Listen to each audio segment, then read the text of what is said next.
আসসালামু আলাইকুম, আপনারা সবাই কেমন আছেন? আজকে আবার একটি নতুন ব্লগ দিয়ে শুরু করলাম। আজকে 2 রুমেরই বেডশিটগুলো চেঞ্জ করলাম, তারপর বিছানাগুলো ঝেড়ে রান্নাবান্নার দিকে গেলাম। আসলে বেডশিটগুলো এত পরিমাণ ময়লা হয়ে গিয়েছিল, এগুলোকে উঠিয়ে এগুলোকে ভিজিয়ে তারপর আমি রান্নাবান্নার মধ্যে গেলাম। তারপর আপনারা সবাই কেমন আছেন, কেমন যাচ্ছে সবার দিন? আমার তো আলহামদুলিল্লাহ ভালোই যাচ্ছে। তারপর আমি রান্নাঘরে গেলাম। রান্নাঘরে আজকে খুব অল্পতে আমি রান্না সেরে নেব, কারণ আসলে এত পরিমাণ কাজ করেছি যে রান্না করতেও ইচ্ছে করতেছিল না। তারপর আমি কই মাছ নিলাম। আমরা মানুষ তো সদস্য 3 জন, তাই 3 জনের জন্য 3টা কই মাছ ভেজে নিলাম। আসলে ঘর বাড়ি নোংরা হয়ে থাকলে না কেন যেন মনে হয় যে খেতেও শান্তি লাগে না, কোনো কিছু করতেও ভালো লাগে না। আমার সব কিছু পরিষ্কার না থাকলে কেন যেন আমার ছোটোবেলা থেকে আমার একটা অভ্যাস, আমি যখন ক্লাস 3-4-এ পড়ি তখন থেকে আমি আমার নিজের কাজগুলো করতে আমি খুব পছন্দ করি। তারপর রান্নাটা পারতাম না, সেটা পরক্ষণে আমার মায়ের থেকে আস্তে আস্তে আমি শিখে ফেলেছি। আর বাসা কেন যেন নোংরা থাকলে আমার মনে হয় যে কেমন যেন অসুস্থ একটা অনুভব হয়, ভালো লাগে না কিছু।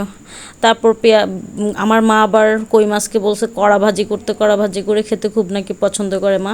তাই কড়া ভাজি করে এখন পেঁয়াজ দিয়ে আর শুকনা মরিচ দিয়ে তারপর এটাকে একটু ভেজে নিব আবার। আপুরা কড়াইটাকে একটু ইগনোর করবেন, আসলে কড়াইটাতে আমরা সবসময় মাছ ভাজি বা যে কোনো কিছু করি তো এই কারণে এটা কালো হয়ে গেছে। আর এটাকে এখন যতই ঘষি কেন যেন সুন্দর হতে চায় না। আর অন্যগুলোতে এখন আর দিই না, কারণ অন্য কড়াইগুলো কালো হয়ে যাবে, তাই আর অন্যগুলোতে এখন আর দেওয়া হয় না, এটার মধ্যে ভেজি নিই। কারণ মাছ বা যে কোনো কিছু তেল তেলা কড়াইতে ভাজলে না দেখা তাড়াতাড়ি উঠে, এই জন্য এটাতে দিয়ে দিই।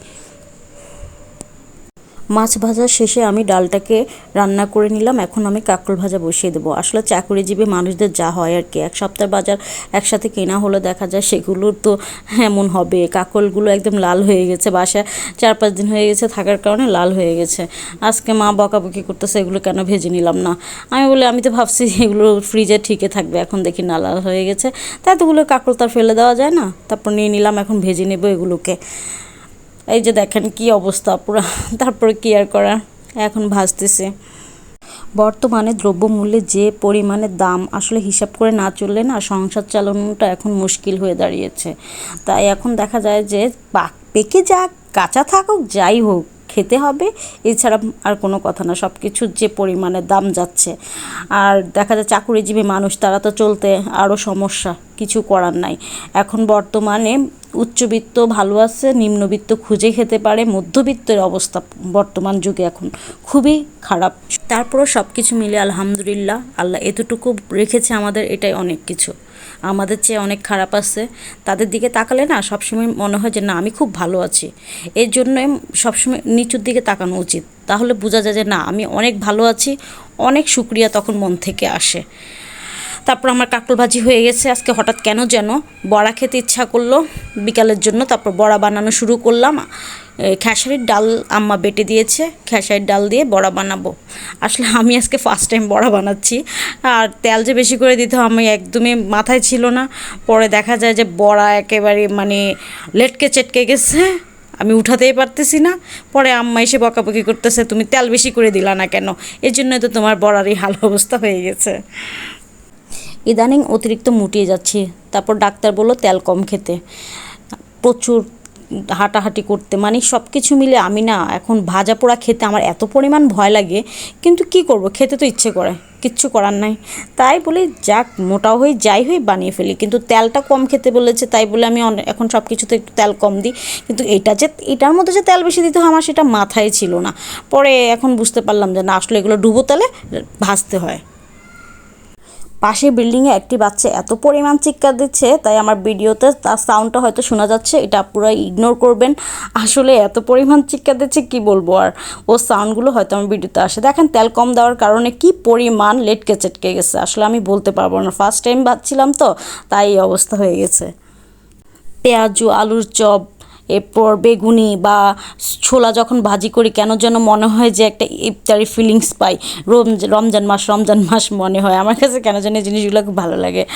আর এখন এগুলোকে যখন উঠাতে পারতেছি না, মা এসে বকাঝকা করতেছিল দেখছিস, এখন আমি বলছি না তেল কম হয়ে গেছে, তারপর মায়ের বকাকে আবার এখানে তেল দিলাম।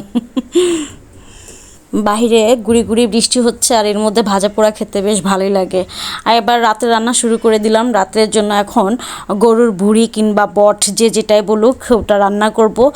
আর দেখা যায় যে এত পরিমাণ আজকে গরম লাগতেছে, বৃষ্টি হচ্ছে ঠিকই কেন যেন গরম লাগতেছে প্রচুর, কিছুই ভালো লাগতেছে না। তারপর রান্না করতে হবে, কারণ দুপুরে রান্নাটা খুব কম করেছিলাম, সেগুলো দুপুরে খাওয়া শেষ হয়ে গেছে। এখন তার জন্য রাতের জন্য না করলে উপায় নেই, এখন করতেছি। আজকে আম্মার শরীরটাও ভালো লাগতেছে না, তাই গরম মশলাগুলো বেটে দিতে পারে নাই, তাই আস্তই দিয়ে দিলাম। বেছে বেছে খেতে হবে, আর কিছু করার না। আপনাদের ভাইয়া খুব চিল্লাচিল্লি করে যখন এগুলো আস্ত থাকে, তার নাকি দাঁতে পড়লে তার নাকি বিরক্তি লাগে। তো দেখা যায় সবসময় আসলে এনার্জি থাকে না যে শিলপাটায় বেটে নেবো বা কিছু। আমার তো ব্লেন্ডারে দেখা যায় যে এগুলো আমি ব্লেন্ড করতে পারি না। আমার ব্লেন্ডারটা প্রথমেই বলেছিলাম ব্লেন্ডারটা আমার নষ্ট হয়ে গেছে। তো এখন আর কি করার, আম্মা বেটে দ্বারা আমি বাটা বুটা বললাম না, আমি কাটাকুটি বাটাবাটি এগুলো আমার দ্বারা হয় না। আমার কেন যেন ভালো লাগে না এগুলো করতে। আমি রান্নাটা করতে পারি ভালোই, কিন্তু ওগুলো করতে গেলে আমার কেন যেন বিরক্ত লেগে যায়। আর আমার বাসায় কোনো কাজের বুয়াও নেই, যে কারণে দেখা যায় সব কাজ নিজেদেরই করে নিতে হয়। আর বাসার টুকিটাকি কাজ করতে করতে দেখা যায় এনার্জিও পাওয়া যায় না। এই কাজগুলো আমি কেন যেন আমার ভালো লাগে না। আমার মা আমাকে অনেক হেল্প করে, যে কারণে দেখা যায় যে আর এতটা গায়ে লাগে না কাজগুলো। যাই হোক, এখন গরু বুড়িগুলো কষিয়ে ফেলতেছি। মশলা আমার কষানো হয়ে গেছে, এখন গরু বুড়ি দিয়ে এখানে হালকা একটু ঝোল দিয়ে দিলাম, যেহেতু কষানোর দরকার। কারণ আমি এর আগে অল্প একটু পানি দিয়ে তার মধ্যে হলুদ দিয়ে এগুলোকে ভালো করে সিদ্ধ করে নিয়েছিলাম। এখন এগুলোকে আবারও কষিয়ে নেব, তাহলে, কারণ গরুর বুড়ি শক্ত থাকলে ভালো লাগে না, একটু সফট হলে খেতেও ভালো লাগে। গরুর বুড়ি আমার বাবা খুব পছন্দ করতেন। বাবা মারা যাবার পর থেকে কেন যেন এই রান্নাগুলো করতে গেলে না আমার কেন যেন চোখে পানি চলে আসে, বাবার কথা খুব মনে পড়ে যায়। আসলে যাদের বাবা নেই তারাই বুঝে পৃথিবীটা কতটা কঠিন, কতটা কষ্টের। আসলে বাবা না থাকলে অনেক কথা মনে চেপে রেখে দিতে হয়, কাউকে বলতেও পারি না কাউকে, আর এগুলো বলাও যায় না আসলে। তারপর আলহামদুলিল্লাহ আমার মা এখনও বেঁচে আছে। মা বেঁচে আছে বলে হয়তো অনেক কষ্টের কথাগুলো মায়ের কাছে শেয়ার করতে পারি, মনটা হালকা হয়। আর যাদের বাবা মা দুজনই নেই তাদের যে কী কষ্টটা মনে, আসলে আমি এটা ভাবলে আমার মাথা হ্যাং হয়ে যায়। মানে আমি তখন প্রচুর পরিমাণে দোয়া করতে থাকি আল্লাহ যেন আমার মাকে আরও অনেক বেশি হায়াত দান করে। আপনারা সবাই আমার বাবা মায়ের জন্য দোয়া করুন, আমার বাবা যেন জান্নাতবাসী হয়, আমার মা যেন সুস্থভাবে ভালোভাবে দুনিয়াতে থাকতে পারে, আরও অনেক দিন থাকতে পারে। মানে আমার মা আসলে অনেক অসুস্থ, এগুলো চিন্তা করতে গেলে না আসলে আমি কথাই এলোমেলো হয়ে যাবে, যে কী বলতেছি আমি নিজেও বুঝতে পারতেছি না।